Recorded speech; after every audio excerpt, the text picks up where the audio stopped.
세상에서 가장 어려운 직업은 뭘까요? 한 유튜브 영상에 세상에서 가장 어려운 직업이라는 유튜브 영상이 화제가 됐던 바가 있었습니다. 이 영상을 보면 한 회사의 인사 담당자가 면접자들을 대상으로 인터뷰를 하는 내용이에요. 담당자가 면접자들에게 터무니없는 조건들을 이야기를 하죠. 자, 일주일 내내 일해야 합니다. 심지어 24시간 내내 쉴 수 있는 시간도 없습니다. 잠도 제대로 잘 수 없고 심지어 급여도 없습니다. 사람들이 그 이야기를 듣고 그건 부당한 짓이라고 불평을 늘어놓습니다. 그리고 이 세상에 그런 직업이 어디 있느냐고, 또 그런 일에 종사하는 사람이 어디 있느냐고 불평을 늘어놓지요. 그러자 인사 담당자가 면접을 보러 온 사람들에게 이런 얘기합니다. 이 세상에는 그런 사람들이 많아요. 그들이 누굴까요? 그들은 엄마입니다. 웃으시는 분들은 어머니들이 다 웃으시네요. 공감하시죠? 쉴 새도 없고 밤낮 없이 수고하는데 대가도 없어요. 그게 엄마라고 하는 직업이라고 하는 거예요. 여러분, 우리 어머님의 우리가 돌보심과 사랑 때문에 오늘 우리가 이 자리까지 오게 된 것이지요. 비슷한 이야기가 또 하나 있는데요. 어떤 사람이 차를 마시기 위해 카페에 들렀습니다. 우연히 차를 마시다가 우연히 옆 테이블에서 어떤 엄마와 딸이 대화하는 내용을 이렇게 엿듣게 돼요. 그런데 이 딸이 방금 전에 그 엄마가 아이를 출산하는 그런 과정을 담은 그런 영상을 한번 보고 나왔던 것 같아요. 그러자 딸이 엄마한테 이제 그런 이야기를 하죠. 엄마, 나 때문에 많이 아팠지? 엄마 많이 무서웠지? 엄마 무서워서 도망가고 싶었겠다. 그런 얘기를 하지요. 엄마가 대답합니다. 아니야. 엄마는 하나도 무섭지 않았어. 아프지 않았어. 우리 딸이 얼굴을 보인 그 순간 엄마는 하나도 무섭지 않았어. 우리 딸 때문에 엄마는 도망가지 않고 이겨낼 수 있었어. 여러분, 이야기를 듣고 어떤 감정을 느끼시는지 모르겠어요. 예수님께서 갈보리 언덕에 세워진 그 십자가 위에서 모진 고난을 겪어야 하셨죠. 어쩌면 예수님께서 그 모진 고난 속에서도 인내하실 수 있었던 이유가 어쩌면 저와 여러분의 얼굴을 떠올렸기 때문이 아닐까, 그런 생각들을 하게 됩니다. 예수께서는 자신이 이 세상을 떠나 아버지께로 돌아갈 때가 이른지를 아셨습니다. 그리고 예수께서는 겉옷을 벗으셨어요. 그리고 수건을 허리에 두르셨습니다. 예수께서는 대야에 물을 떠다가 제자들의 더러운 발을 한 사람씩 한 사람씩 씻겨 주셨어요. 예수께서 제자들의 발을 씻기셨을 때 우리가 그 광경을 생각하면 아마도 팔을 걷어붙이고 한쪽 무릎을 꿇고 그리고 정성껏 제자들의 발을 씻기는 모습이었을 겁니다. 제자들의 주와 선생이 되신 예수님께서 제자들의 더러운 발을 마치 당시의 종처럼 종의 모습으로 그들의 발을 구석구석 닦아주신 모습이 우리에게 얼마나 깊은 감동을 주는지 모르죠. 예수께서 발을 닦으신 후에 제자들에게 이런 말씀을 하십니다. 너희가 깨끗하다. 그러나 다는 아니니라. 이게 무슨 말씀일까요? 제자들 중에 한 사람이 예수님을 팔게 될 것이라는 그런 예언의 말씀이셨죠. 예수님은 괴로운 마음으로 너희 중 하나가 나를 팔리라 라고 말씀하셨습니다. 제자들이 그 이야기를 듣고 수군거리기 시작했죠. 과연 누가 예수님을 판단 말인가? 그때 예수님께서 떡 한 조각을 적셔다가 내가 주는 그 사람이 바로 나를 팔자다 라고 말씀을 하신 이후에 실제로 떡 한 조각을 적셔다가 가룟 유다 입에 넣어주셨어요. 가룟 유다는 그 떡 조각을 받고 얼마나 민망했을까요? 그리고 어쩌면 그 참 죄송스러운 마음을 느끼면서 눈물을 터뜨리고 주님 제가 잘못했습니다. 제가 주님을 팔려고 했습니다라고 회개하고 돌아왔다면 얼마나 참 좋았겠어요. 그러나 우리가 알다시피 가룟 유다는 그렇게 하지 않죠. 떡 조각을 받은 후에 사탄이 그에게 들어가서 그는 집 바깥으로 뛰쳐나가고 말았죠. 요한복음에 보면 그때가 언제였느냐? 시간상으로 밤이었다 이렇게 얘기를 해요. 이건 중의적인 표현이거든요. 중의적인 표현이라는 것은 한 단어에 두 가지 의미가 있다는 거예요. 첫째는 시간상으로 밤이었어요. 늦은 밤이었죠. 그리고 그날 밤에 많은 일들이 벌어지거든요. 또 하나, 그 밤이라고 하는 단어는 가룟 유다의 어두운 마음을 가리키기도 해요. 돈꾀를 맡았던 가룟 유다는 물질에 대한 욕심이 있었던 거죠. 그래서 가룟 유다는 갑자기 예수님을 팔아야 되겠다는 충동을 느낀 게 아니고 사실은 문맥을 이렇게 보면은 가룟 유다가 이미 예수님을 팔 작정을 마음에 품고 있었다고 하는 거예요. 품고 있다가 언제 어떻게 하면 내가 예수님을 팔 것인가를 기회를 호시탐탐 보고 있다가 그날 밤에 행동으로 옮긴 거라고 우리는 볼 수가 있는 것이죠. 빛이 그 마음에 들어올 자리가 없었던 거죠. 왜죠? 가룟 유다의 마음에 욕심, 어두움이 가득 차 있었기 때문이지요. 예수께서는 여러분 가룟 유다의 이런 어두운 마음을 지적하셨어요.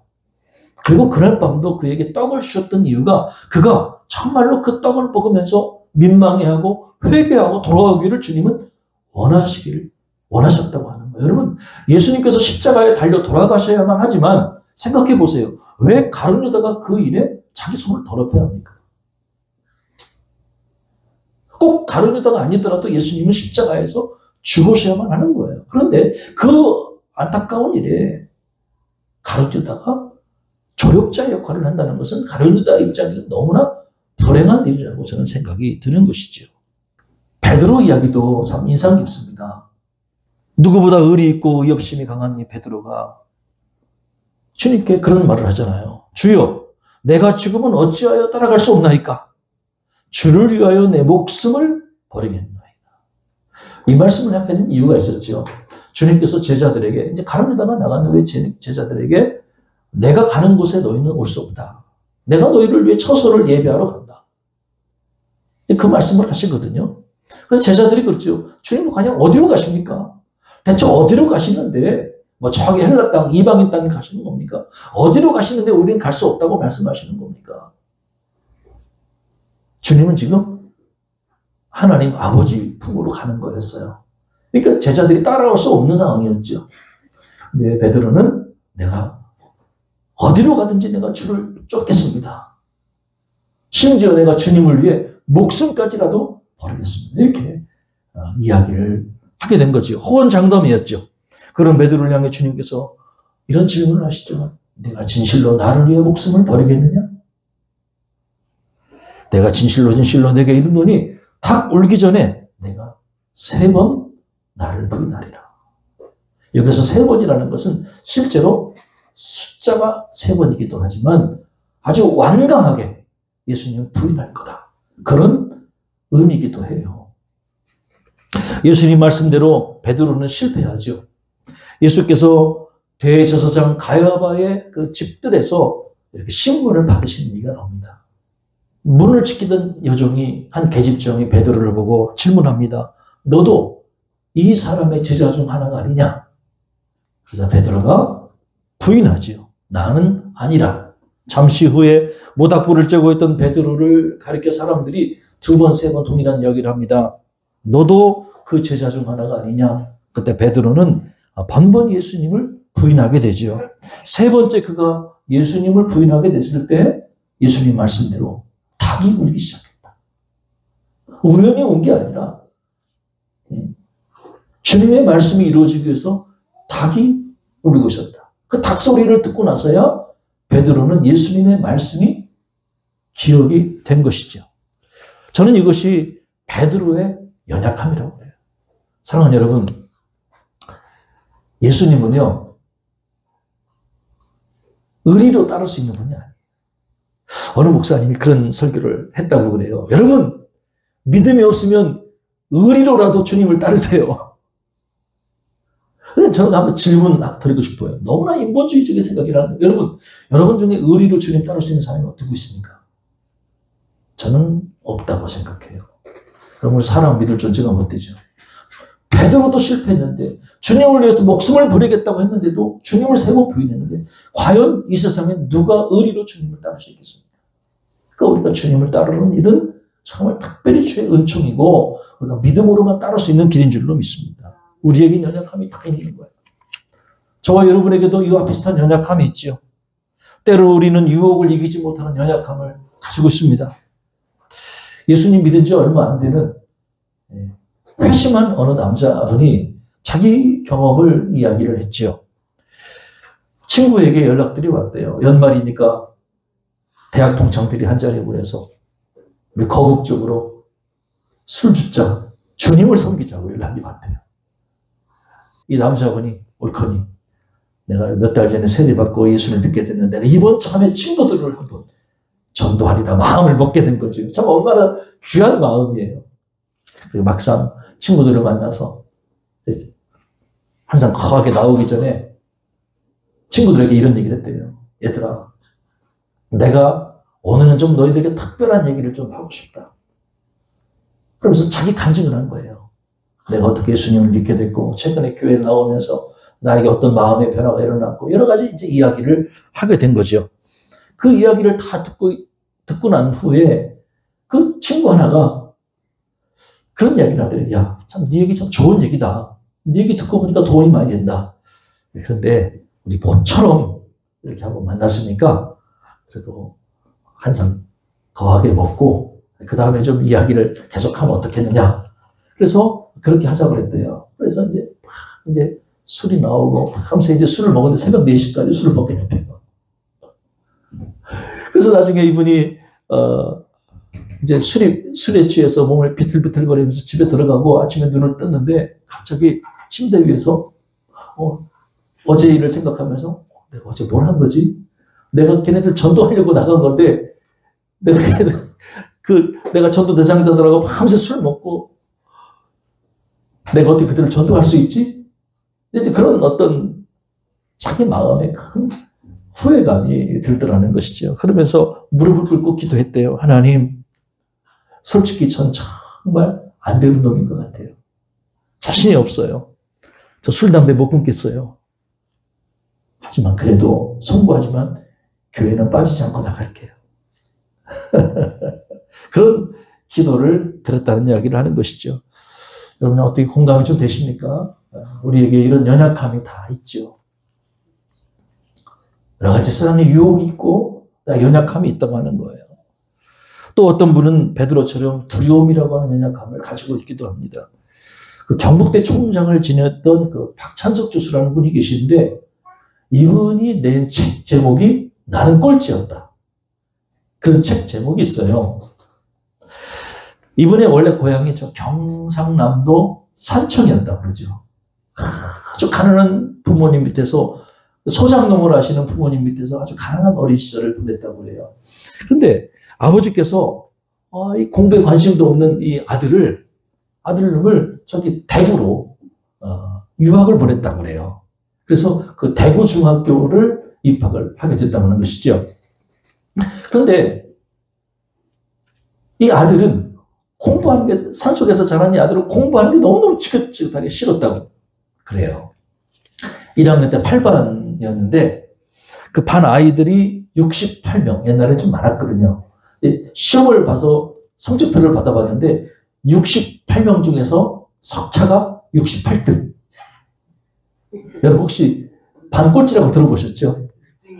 여러분 그것도 쉽지 않거든요. 거꾸로 1등인 거죠. 68명 중에서 68등을 했대요. 자, 방학이 됐습니다.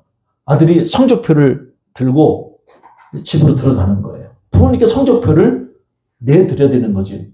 그런데 가만히 보니까 아니 가난한 찌들린 그 소장농 하시면서 근근히 살아가는 부모님이 힘들게 대구에 유학을 보냈는데 68명 중에 68등을 했다는 성적표를 내밀기가 너무 민망하더래요. 그래서 고민하다가 어떻게 막 이렇게 뭐 지우고 막 긁고 해가지고 68등을 1등으로 바꿔놨대요. 그 1등짜리 성적표를, 석자표를 부모님께 보여드렸대요. 아버님께. 아버님이 설마 모르시겠지. 우리 아버지는 보통 학교도 다니지 못하셨으니까 설마 아버님이 1등짜리 성적표를 받아보고 기뻐하시겠지. 이튿날 아들이 강에서 멱을 감고 들어왔는데 이게 웬걸 아버지가 한 마리밖에 없는 돼지를 잡아서 동네 잔치를 열었대요. 우리 아들 1등 했다고. 이게 아닌데 그 당시만 해도 그 집이 너무너무 가난해서 그 집에 있던 돼지 한 마리는 재산 목록 1호였대요. 그거를 잡아서 동네 사람들을 초청해서 아들이 1등 했다고 축하 잔치를 벌였대요. 그 모습을 보고 참 이 아들이 어떤 마음을 느꼈을까요? 여러분, 제가 지금 두려움에 대해서 이야기를 하는 거예요. 이 모든 일의 그 출발에는 어떤 그 아버지에게 혼나고 또 민망한 그런 상황에 대한 두려움들을 아들이 느꼈던 것이죠. 솔직하게 얘기하면 안 될 것 같다는 그런 마음이 그 안에 들었던 것이죠. 여러분, 오늘 우리에게도 이런 비슷한 모습이 있지 않을까 싶어요. 어떤 참 난감한 상황을 만나면 우리가 솔직하게 고백하지 못하고 죄송합니다. 기억이 잘 안 나는데요.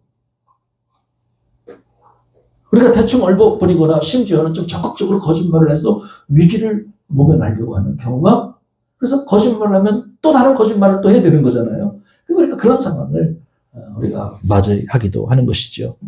여러분, 이런 그 제자들의 모습, 이런 그 모습이 예수님에게는 좀 고통이 되지 않았을까 하는 생각을 하는 거죠. 왜냐면요, 예수께서는 이미 모든 것을 다 알고 계셨다고 하는 거예요. 가룟 유다가 자기를 팔 것도 알고 계셨고요. 자기 목숨을 버리겠다고 혼장담했던 베드로도 주님을 3번이나 부인할 것들 주님은 다 알고 계셨다고 하는 거예요. 예언하셨잖아요. 여러분, 모르면 몰라도 알고 계신 예수님이 그런 제자들의 모습을 보면서 얼마나 가슴이 아프셨을까요? 만약에 여러분들이 그런 상황이 된다면 여러분들은 그 사람들을 어떻게 대하겠습니까? 상종하지 말아야지 하고 여러분들이 관계를 탁 잘라버리시겠습니까? 참 이게 어려운 거예요. 대인관계라고 하는 것이 참 어려운 거예요. 놀랍게도 예수님은 제자들에게 이런 아픔 당하셨을 때 그거를 믿음으로 극복하셨다고 하는 거예요. 가룟 유다가 예수님을 배신하고 밖으로 나가자 예수께서는 남아있는 제자들에게 이런 말씀을 하셨어요. 31절이거든요. 자, 같이 한번 읽어보겠습니다. 그가 나간 후에 예수께서 이르시되 지금 인자가 영광을 받았고 하나님도 인자로 말미암아 영광을 받으셨도다. 지금 가룟 유다가 나간 후에 주님이 남아있는 11 제자에게 하신 말씀이에요. 여기 보면 두 가지 영광이 나오죠. 첫째는 예수님이 받으신 영광이고 두 번째는 하나님이 받으신 영광입니다. 주님은 배신당했을 때 하나님의 영광, 자신의 영광을 말씀하셨죠. 자, 첫 번째 영광은 뭡니까? 인자가 받으신 영광이에요. 자, 이 인자가 받으신 영광은 뭐냐면 십자가의 죽음을 의미하는 겁니다. 세상의 영광은 이와 달라요. 세상의 영광은 부귀, 영화, 명예를 얻는 것, 높아지는 것, 잘 되는 것, 이것이 세상이 주는 영광이지요. 그러나 여러분, 예수님이 주시는 영광은 그와는 정반대의 것이었죠. 예수님께서는 요한복음 12장에서 인자가 영광을 받을 때가 가까이 왔도다 라고 말씀하시면서 이런 이야기를 하셨어요. 한 알의 밀이 땅에 떨어져 죽지 아니하면 한 알 그대로 있고 죽으면 많은 열매를 맺느니라. 이게 어떤 의미일까요? 마치 예수님의 삶이야말로 땅에 썩어져 죽는 한 알의 밀알과 같은 삶이다. 그것이 예수님께는 영광이다 이렇게 말씀을 하신 거예요. 여러분 예수님의 십자가 죽음이야말로 많은 열매를 맺기 위해서 썩어져 죽는 하늘의 밀월과 같은 것이라는 거예요. 그게 주님의 영광이셨다고 하는 거예요. 그러면 여러분 주님으로 말미암아 하나님께서 장차 받으실 영광은 뭡니까? 그것은 여러분 하늘의 밀이 땅에 떨어져서 죽어요. 그런데 밀은 죽지만 그로 말미암아 그 자리에서 많은 열매를 거두게 되지요. 많은 열매를 거두는 게 뭡니까? 하나님께는 영광이 되는 거죠. 그러니까 주님이 십자가에서 고난당하시고 죽으시는 일을 통해서 많은 사람들이 주님께 돌아오고 하나님께 돌아오는 구원의 열매를 맺게 되잖아요. 이것이 하나님께는 영광이 된다고 하는 거예요. 우리가 주목할 표현이 있죠. 함께 읽은 31절에서 예수님이 영광을 받았고 하나님도 영광을 받았다라고 과거형으로 말씀한 일이에요. 생각해 보십시다. 지금 가룟 유다가 예수님을 부인하기 위해서 밖으로 나갔어요. 아직 잡히지 않았어요. 아직 죽지 않으셨어요, 예수님은. 이건 미래의 일이에요. 그런데도 예수님께서 자신의 영광을 받았고 하나님도 자기로 말미암아 영광을 받으셨도다라고 과거형으로 말씀한 얘기는 이거는 문학적인 표현인데 미래에 일어날 분명한 일을 마치 과거형으로 이야기하는 거예요. 이것은 강한 확신, 믿음에 근거한 표현이라고 볼 수가 있는 것이죠. 여러분, 우리가 장차 일어날 일을 믿음으로 현재 일어날 일처럼 표현한다고 하는 거예요.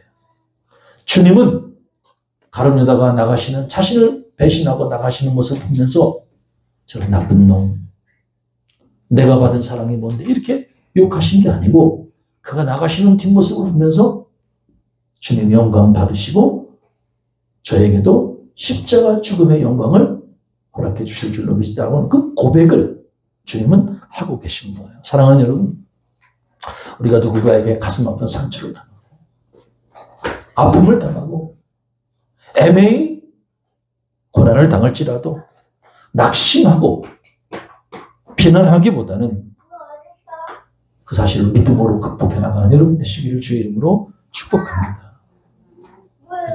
우리가 믿음이라고 하는 것은요, 구원받기 위해서만 필요한 것이 아니에요. 우리가 천국 가기 위해서만 믿음이 필요한 것이 아니고 때로는 우리가 다른 사람에게 애매히 고난받을 때 그 마음의 상처를 이겨나가는데도 믿음이 절대적으로 필요하다는 것을 우리는 기억할 필요가 있는 것이죠. 소위 믿음 사용 설명서를 말씀드리고 있는 거예요. 믿음이라고 하는 것은 그런 거예요. 천국행 티켓만을 주는 것이 아니라 고난도 이기고 좌절도 이기고 심지어 나를 배신하는 사람도 이길 수 있는 힘을 공급해 주신다고 하는 거예요. 어려운 일을 당하더라도 낙심하고 불평하고 여러분의 본분을 잊어서는 아니 된다고 하는 거예요. 더구나 함부로 관계의 끈을 잘라내서도 아니 된다고 하는 것이죠.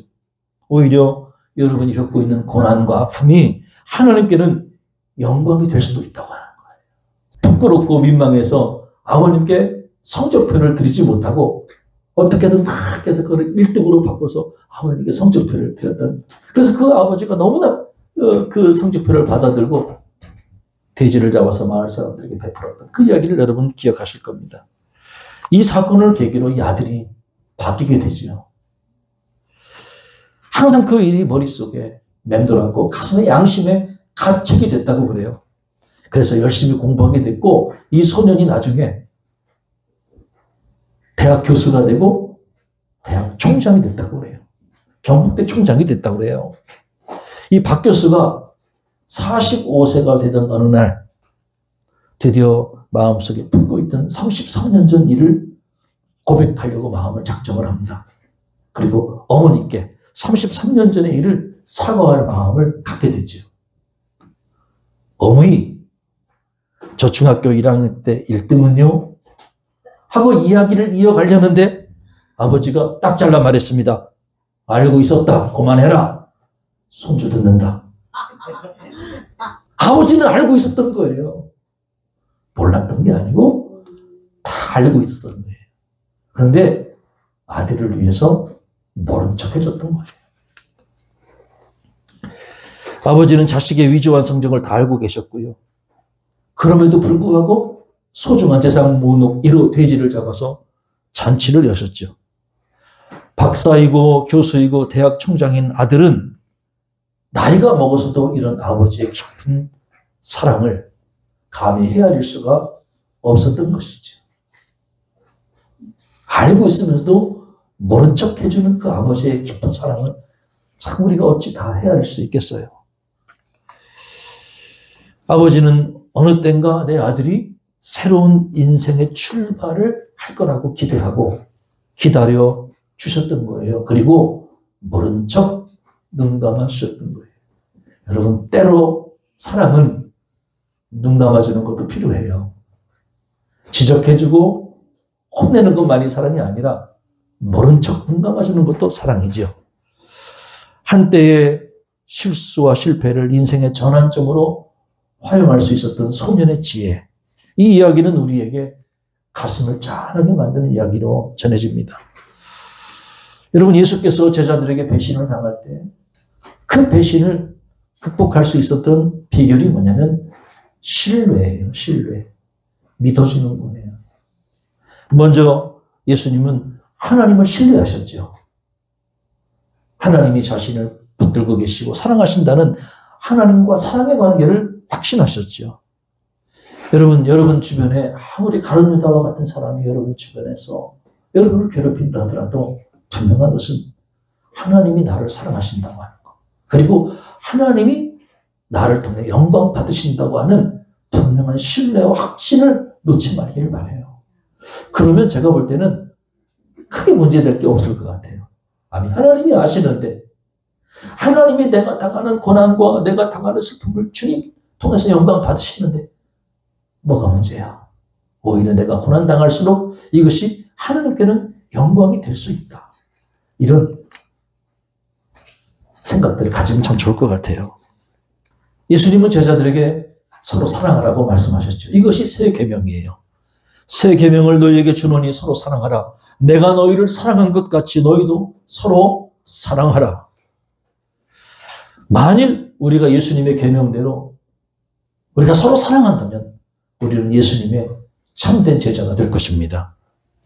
과연 우리를 향한 예수님의 사랑이 어떠한 사랑입니까? 예수님은 우리를 사랑하시되 끝까지 사랑하시는 분이십니다. 그 증거가 뭡니까? 십자가입니다. 예수님은 십자가에서 죽기까지 저와 여러분들을 사랑해 주셨습니다. 아멘. 말로만이 아니라 그분의 삶과 죽음으로 우리를 사랑해 주셨습니다. 우리가 그 사랑을 받고 살아갈지인데 우리가 그 사랑을 붙든다면 앞으로 우리에게 어떤 변화가 일어날 수 있겠습니까? 이야기 하나 전해드리고 오늘 말씀을 마치려고 합니다. 1900년 의사이자 캐나다 선교자였던 올리버 에이비슨이라는 분이 계셔요. 이분이 뉴욕 카네기 홀에서 열렸던 그 세계 선교 대회에서 한국 땅에 지금 병원이 필요하다고 호소하게 됐죠. 그 당시에 이 올리버 에이비스는 언더우드 선교사와 함께 우리나라 최초의 병원이었던 여러분 제중원이라고 들어보셨을 겁니다. 그 제중원을 운영을 하고 있었죠. 그런데 이 제중원은 당시에 인력도 턱없이 부족했을 뿐만 아니라 시설도 너무나 노후돼서 뭔가 이렇게 사람들을 제대로 치료하기 굉장히 어려운 상황이었죠. 그래서 카네기홀을 돌면서 수많은 사업가들에게 선교 후원금을 모금하고 있었던 것이죠. 그의 발표를 듣고 한국 땅에 한 번도 와본 적이 없던 한 사업가가 선뜻 병원 건립에 필요한 거금 전액을 후원을 하기로 약속합니다. 요즘 가치로 따지면 5천억 원 정도 된다고 그래요. 엄청난 금액이죠. 그렇게 지어진 병원이 연세대학교 의료원 산하 세브란스 병원이었습니다. 그때 헌신했던 그 그리스도인 사업가의 이름이 루이스 헨리 세버런스였다고 그래요. 아마 그 이름이 아마 세브란스 병원과 연결되어 있는 것 같아요. 그는 자신이 평생 번 돈을 사업해서 번 돈을 다 가난한 이웃들과 나누었고요. 세상을 떠날 때 자기 이름으로 된 집 한 채를 가지지 못하고 세상을 떠났다고 해요. 그만큼 다 재산을 이웃과 나눴던 것이죠. 그의 헌신은 한 나라의 의료와 교육의 기틀이 되었고 우리나라에 세워진 병원과 학교가 우리나라의 근대화에 기여하고 복음화에 크게 기여했던 것은 사실입니다. 그리고 그의 이러한 삶은 그의 가문에 지금도 명예롭게 남겨져 있는 것이죠. 사랑하는 여러분, 하나님의 사랑은 바로 이와 같은 것이에요. 우리에게 놀라운 사랑을 베풀어 주신 하나님은 하나밖에 없는 아들 독생자 예수 그리스도의 생명까지 우리를 위해 내어주신 사랑인 것입니다. 저와 여러분이 이러한 사랑을 받고 살아갈진데 십자가의 사랑을 기억하는 저와 여러분들은 예수님이 주신 새 계명을 따라 이웃을 사랑하며 살아가는 우리가 되어야 될 줄로 믿습니다. 만일 우리가 서로 사랑한다면 세상의 모든 사람들이 우리가 예수님의 참된 제자인 것을 알게 될 것입니다. 사랑하는 여러분, 서로 사랑하십시다. 우리가 행복해지기 위해서 우리는 사랑해야 돼요. 우리가 사랑이 없으면 공허하죠. 행복해질 수 없어요. 어둠에 갇혀 사는 겁니다. 그러나 우리가 서로 사랑한다면 빛의 인도를 받고 살아가는 거예요. 따뜻한 햇살처럼 따뜻하게 살아가는 행복한 인생들 되시기를 주의 이름으로 축복합니다. 기도하겠습니다.